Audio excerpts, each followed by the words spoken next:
Vivencias.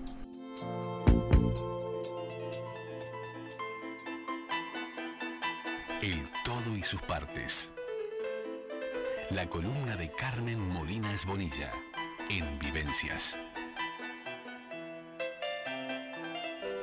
Ya estamos con Carmen Molinas Bonilla con su columna El todo y sus partes para hablar de Natalie Bauer y su amor por el compositor Gustav Mahler, que de alguna manera nos va a llevar a saber sobre Mahler y sus amores y cuánto influyeron en su composición musical. Muy buenas tardes, Carmen, muy bienvenida, ¿cómo estás? Muy bien, buenas tardes para ti y para todos, con este día de sol tan lindo. Sí, radiante, radiante. Y un tema precioso el que nos traes hoy, porque de alguna manera a través de Natalie Bauer vamos a conocer su amor por el compositor y recíprocamente el amor del compositor Gustav Mahler hacia ella y un poco más de la vida de Gustav Mahler también a través de esta mujer, ¿no? Ese músico tan famoso en realidad todo el mundo creía que Mahler, la adoración de su vida, que no dudo que haya sido, pero tuvo otros componentes, ¿no? Siempre hablan de Alma, su esposa Alma Mahler, pero en realidad tuvo unos cuantos amores y algunos muy largos, como el que tuvo con Natalia o Natalie. Anna Juliana Bauer Lechner. Sí, fue un hombre bastante, por lo que estuve leyendo, enamoradizo, ¿eh? Sí, a pesar que ya te digo, eso salió después de los diarios de Natalie. Ajá, a ver, porque antes no se sabía. Se creía otra cosa. Es más, los, diríamos, sus críticos y sus biógrafos creían firmemente que el único amor que había tenido prácticamente había sido Alma. Pero después le llamaban a sus biógrafos y algunos especialistas en Mahler, llegaron a llamarle el alma problema, entre comillas, porque se referían al control casi exclusivo de la información sobre Mahler que Alma ejerció durante tantos años, aún siendo viuda, ¿no? Sí, fue una mujer, digamos, también, de un apasionada y además que tuvo otros amores, importantes también en su vida. Sí, por supuesto que sí, pero de Alma vamos a hablar en otro momento. Hoy nos vamos a dedicar a Natalie Bauer. ¿Quién fue? ¿Cómo conoció a Mahler? ¿Cuál fue su relación con él, Carmen? Bueno, Natalie nació el 9 de mayo de 1858 en Viena. Y ella, la hija mayor de 5 hijos que tuvo Rudolf Lechner, un propietario de una librería universitaria en la capital austríaca, y su esposa Julie Bini Barter. Claro, al tener una librería universitaria te das cuenta que era de una familia intelectualmente destacada. Entonces ella, pese a recibir una educación básica en su propia casa con tutores particulares, fue una educación muy buena que se nutrió además de la que le brindaban sus padres. Esa familia y ese ambiente en el cual prácticamente vivía. Dicen algunos que vivían arriba de la librería universitaria, así que estaba sumergida entre libros.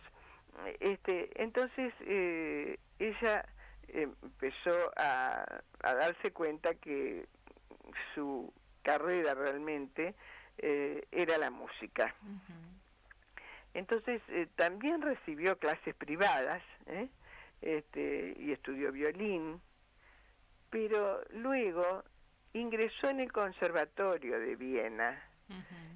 Allí no solamente estudió violín, a pesar de que ella fue una destacada violinista y no tanto pianista, pero también estudió piano y estudió acompañamiento de piano en el Conservatorio de Viena. Ella egresó en 1872, o sea que parecerían que las fechas no coinciden con Mahler, porque asistió a ese mismo conservatorio unos años después, pocos, 3 años después. ¿Y cómo lograron vincularse entonces? Porque la hermana de Natalie la hermana menor, Ellen, era estudiante, o sea, posterior a ella, naturalmente, porque era menor, y ella tenía derecho, mientras su hermana siguiese siendo estudiante, de asistir al conservatorio, de hacer uso de sus instalaciones, inclusive de sus instrumentos musicales, ¿no? En los años siguientes, por lo tanto, Nathalie continuó visitando el conservatorio, y allí es que se encuentra con Mahler, donde él permaneció desde el 75 al 78, en 1800 hablamos siempre. Sí, por supuesto. Y bueno, pero mientras tanto ellos se conocieron, se ve que tenían una relación amistosa, pero sus vidas todavía iban a tardar en unirse, porque en el 75, con solo 17 años, ella se casa con un viudo, que era catedrático, nada que ver ni con Mahler, ni con ella, ni con su hermana, porque catedrático de tecnología química, totalmente científico, te das cuenta, en la Escuela Técnica Superior de Viena. Y bueno, este señor realmente era lógico que no tenían intereses muy acordes entre sí, y el único acuerdo mutuo que tuvieron fue que este matrimonio fue disuelto, de mutuo acuerdo, reiterando lo que decía.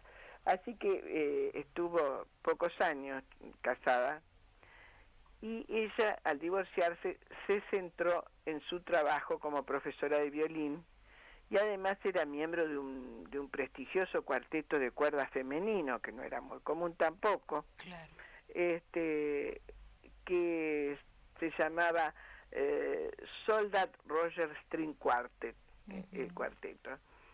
Ese cuarteto tuvo tanto prestigio que yo creo que Mahler debe haber empezado a mirarla con otros ojos a partir de allí. O sea, capaz que el primer encuentro no se lo vio, esto que sí, le es vio. probable, ¿no? Porque, bueno, él respondió a una invitación, asistió a escucharlas, y luego le hizo una invitación a ella de marchar juntos y de irse a Budapest, irse de Viena a Budapest. ¿Por qué? Porque Mahler se había convertido en el director de la Ópera Real de Budapest. Bueno, ya te imaginas que esa invitación no fue de amigos, la invitó a vivir con él. Y se instalaron juntos, y con ellos se instaló Justine. ¿Quién era Justine? Justine era una hermana del compositor, que había quedado sola porque habían muerto sus padres poco tiempo antes. Y es interesante hablar de la influencia que tuvo Justine, porque luego en los diarios de Nathalie dice que Justine intervenía tanto, porque celaba tanto a su hermano, y aparece era muy dominante. Entonces fue la que terminó con casi todas las parejas de Mahler. ¿Cómo aparecen estos diarios? Qué increíble, ¿no? Después de tantos años. Bueno, estos diarios aparecen luego, muchos años después de que se separaron, porque lógico es, Nathalie esperó incluso por discreción, y porque además podían pensar, supongo yo, que ella imaginó que los celos, o porque él la había dejado por Alma cuando la conoció, hacían que ella hiciera una especie de venganza. Pero en realidad ella siguió queriendo a Mahler, no sé si enamorada totalmente, pero sí le tenía mucho cariño, y creo que apareció mucho después para no molestarlo, ¿no? Ahora, ella escribió además unas cartas, no solo los diarios, ¿no? Y la carta es un relato bastante completo de las relaciones amorosas que tuvo Mahler con un gran número de mujeres, comenzando con otra mujer que se llamaba, igual que su hermana, Josephine, Josephine Post, era la hija del cartero en Iglau, su ciudad natal. Porque según dice Stephen Heffley, que es uno de los eruditos que esperan publicar este documento, la carta cortita, escucha bien, 59 páginas.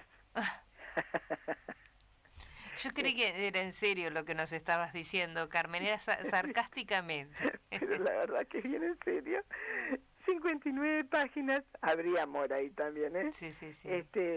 Decepción tal vez también, pero bueno. O una buena escritora también. Sí, pero una carta de 59 páginas escrita a mano en alemán. Sí. Es un libro ya. Bueno, y se llama Brevet über Mahler Lieben, Lieben es amores. Bueno, o sea, carta sobre los amores de Mahler. Bueno, pero esta carta luego se descubre que se la escribió a Hans Riel, que era uno de los herederos de Nathalie. Se la escribió a él seguramente con la ilusión de que algún día, luego de su muerte o algo, como sucedió, aportara una nueva dimensión sobre la visión que se tenía sobre este compositor, claro. ¿No es cierto?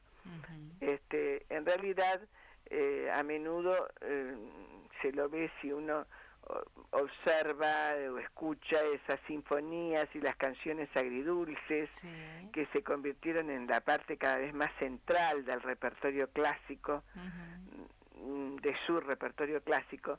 A menudo se lo ve a través de, escuchándolo, ¿no? Se lo ve como una figura introspectiva, muy melancólica. Claro. Y bueno, a partir de estas 59 páginas se lo ve desde otra óptica, menos severa, ¿no?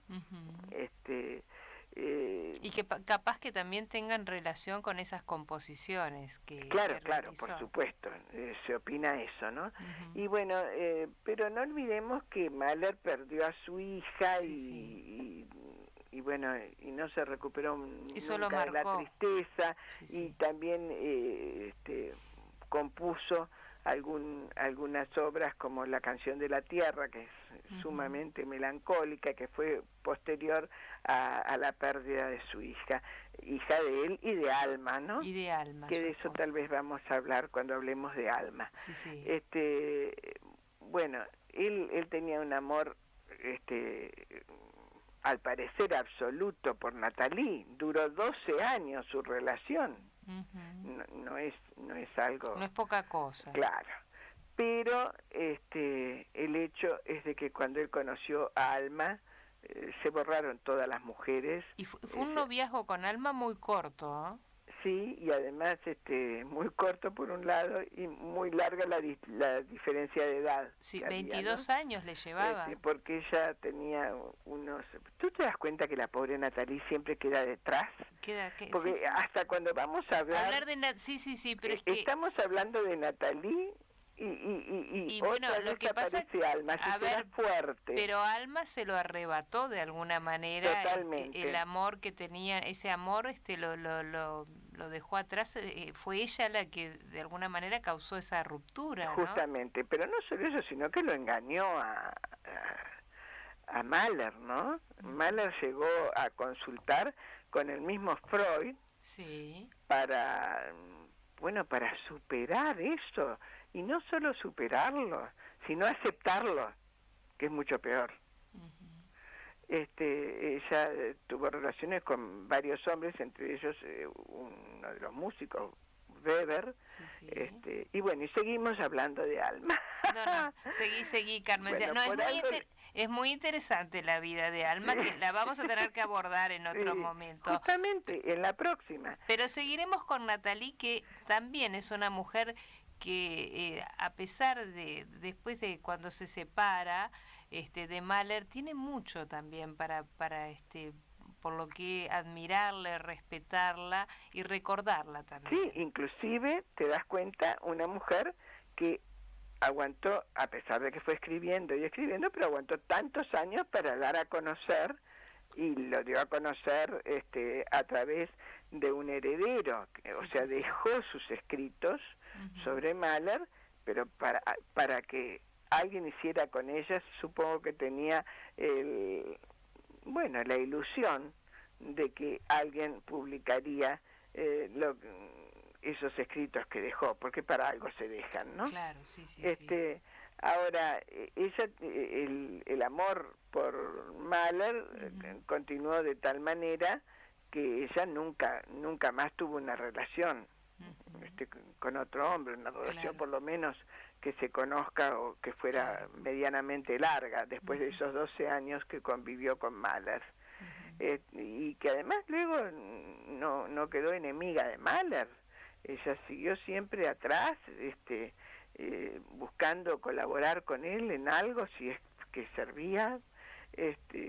Realmente en años posteriores ella lo que hizo fue dedicarse al feminismo y al pacifismo.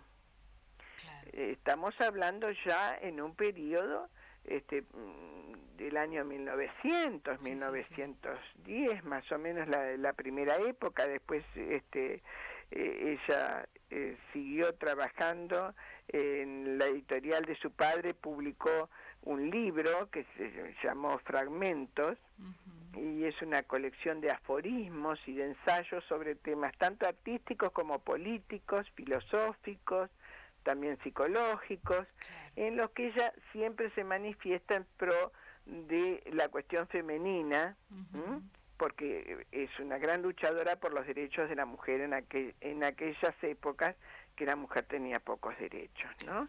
Ella aborda asuntos muy femeninos como el capítulo Amor y Oficio, socialismo y cuestión femenina, educación de los niños, que ese ya era más común entre los libros que se dedicaban a las mujeres, pero bueno, también aborda cuestiones un poco vidriosas para la época, ni te imaginas, cuestiones sexuales se llama uno de los capítulos, y otro se llama Vestimenta de las mujeres.